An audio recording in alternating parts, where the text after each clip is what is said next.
I was a kid, I had this thing that if a show looked like it was for boys, I was not watching it. Practically all the shows on Disney XD, I was not watching. So today I'm looking at the first episode of Kickin' It to see that if I actually had sat down at 7 years old and didn't have that perception about the television show, would I actually enjoy it?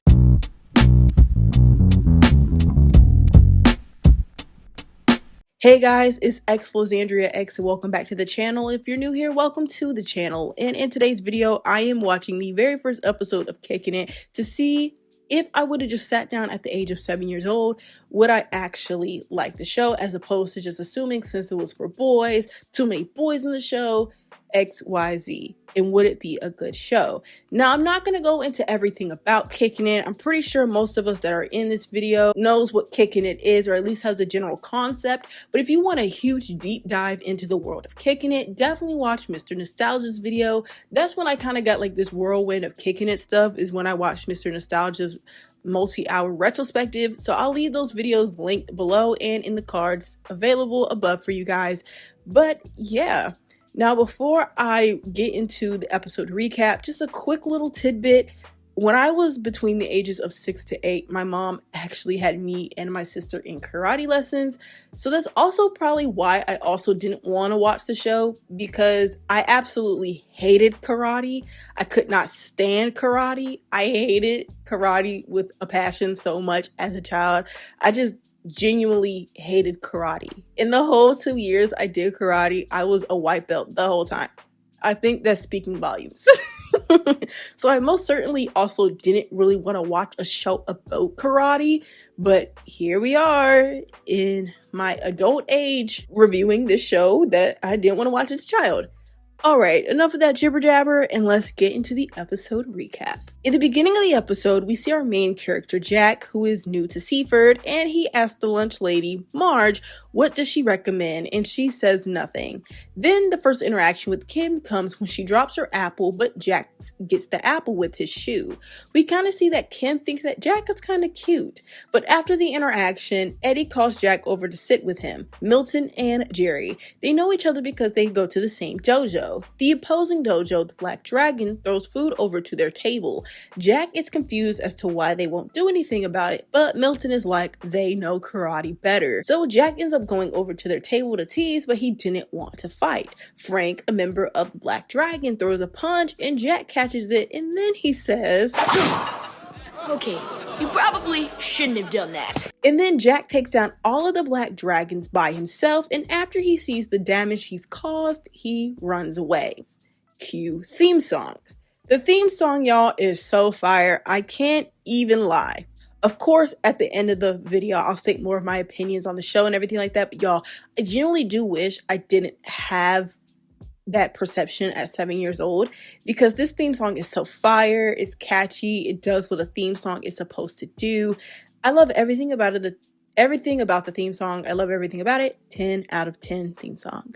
After the theme song, we meet Rudy, the sensei of Bobby Wasabi. He is showing the company the ad he had put together, but they let him know that if he doesn't win 2 belts at the next tournament, they are shutting his Bobby Wasabi down. When they leave his office, it's just a sighting of Marge, the lunch lady, flipping Eddie over. Rudy tells them the news, and Jerry says that they need the new kid, Jack, and they recount the experience, but Rudy tells them that karate is more than just beating kids up. We then cut to Jack skateboarding in the mall, and it's against the rules to do so. So the mall cop is trying to get him, and as Jack is skating away, he runs into the Bobby Wasabi wall. He does a bunch of flips that are definitely unnecessary, and the mall cops, catch him. Rudy then asks who that kid was, and all the boys say in unison, Jack. After the commercial break, Rudy tells Jack that if he joins the dojo, he'll rep up the report and he won't have to go to juvie. Jack says that he's not a karate kid but a skater, and he says the real truth, that his grandfather actually trained Bobby Wasabi for his movies, and they recite the Wasabi Code. We swear by the light of the dragon's eye to be loyal and honest and never say die. Wasabi! They cut the deal. Next scene, Kim meets with Jack and wants to know why join Bobby Wasabi when he should be at the Black Dragon.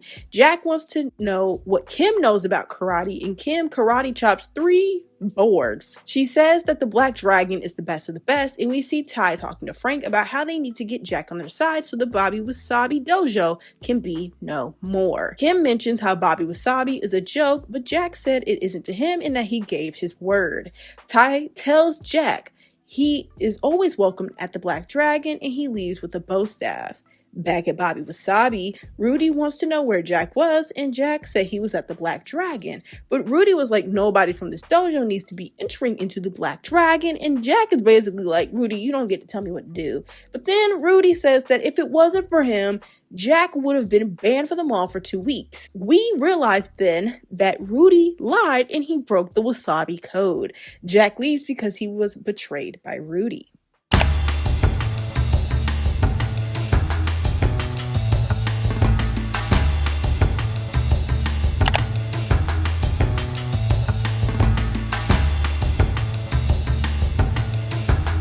After the commercial break, we see them cleaning out the dojo because now that they don't have Jack, they might as well go. Milton's dad comes in and Milton explains that the reason he was taking karate lessons was because kids was beating him up for taking French horn lessons.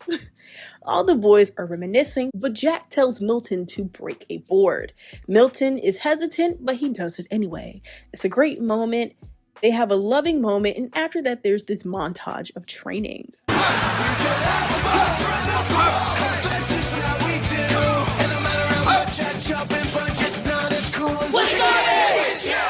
I love this so much.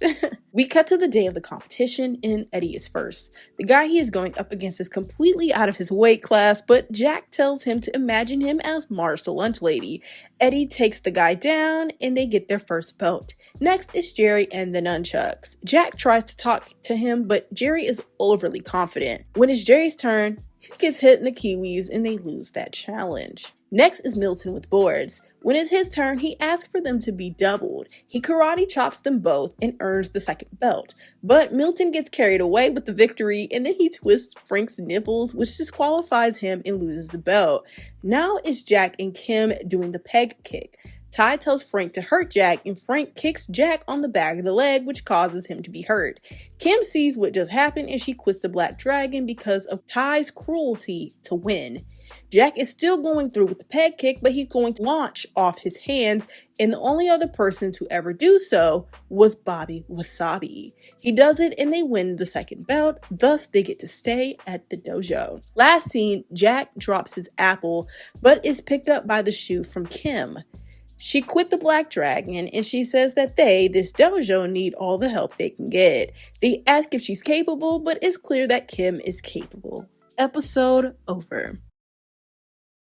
So let me just talk about this from the lens of an adult me and how I would have saw this show as a 7-year-old. The lens that I see this as an adult, this show, honestly, it is a really good pilot episode. It's just everything about it. It also brings me nostalgia that I don't have for the show because, like I said, I didn't watch it as a kid. But it's just something about this wacky old Disney feeling that I just get. And it's crazy because throughout the episode, I caught myself chuckling or even like, ha, throughout the episode and just enjoying certain moments. Like the moment where they are training, the scene right before the tournament. It's something about that scene that I love oh so much. I think because I just like visuals a lot, but that shot was done very well. And just everything about the show, I think the pilot episode did what a pilot needed to do. It established who the good guy was, the characters, and basically who everybody was in the show, in everyone's role. So I do like that it does that. The only thing I will say is like kind of like throughout the episode, it kind of feels like they're already becoming really a tight-knit group of friends, which is actually nice because I feel like when it comes to people, especially kids who are like 12, 13, 14 years old, it's really hard to be friends and instantly click like that. So it's nice to kind of see all the boys just instantly click with one another because I know with like when you're making friends at a young age, you don't necessarily click with any and everybody, and it's really hard to. Speaking from experience from someone who used to be, like 13 and stuff. So it's nice that they were all able to click so easily. It was just a beautiful amalgamation of kids coming together. Like, I just love everything about it. And like I said, even though I don't necessarily care for the art of karate or do karate myself, it is nice because I will say I would probably like throw this show on in the background for background noise, or if I genuinely just wanted a wave of nostalgia, I would definitely throw on some Kickin' It. Now, as the lens from a 7-year-old me, I have to be honest. I'm thinking back to my little 7-year-old self and what I would have thought of Kickin' It.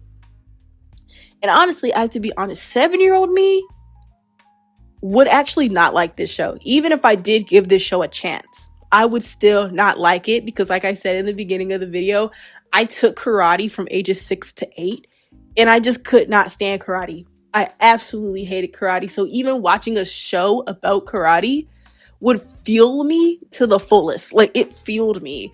And I feel like I would not even really give the show a chance, especially with the visuals, because like I said, if the show was meant for boys, I was not watching it.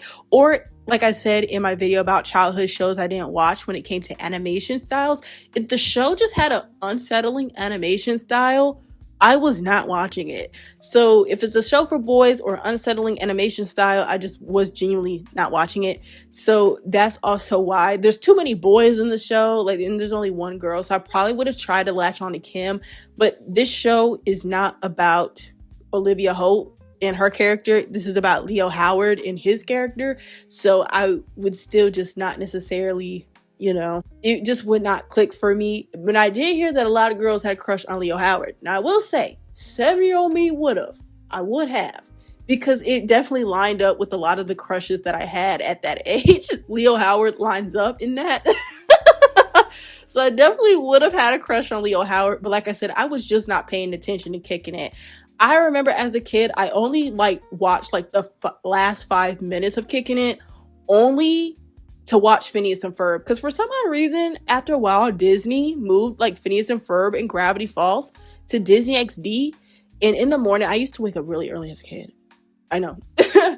And I was like, okay, Phineas and Ferb is coming on next, but I don't want to watch any other show on the TV guide. I'm like, well, Kickin' It's on. I'll just watch the last 5 minutes. And that's it. I would never really watch Kickin' It for the plot. It was genuinely just on for background noise until Phineas and Ferb came on. But yeah, you guys, so 7-year-old me would not watch the show.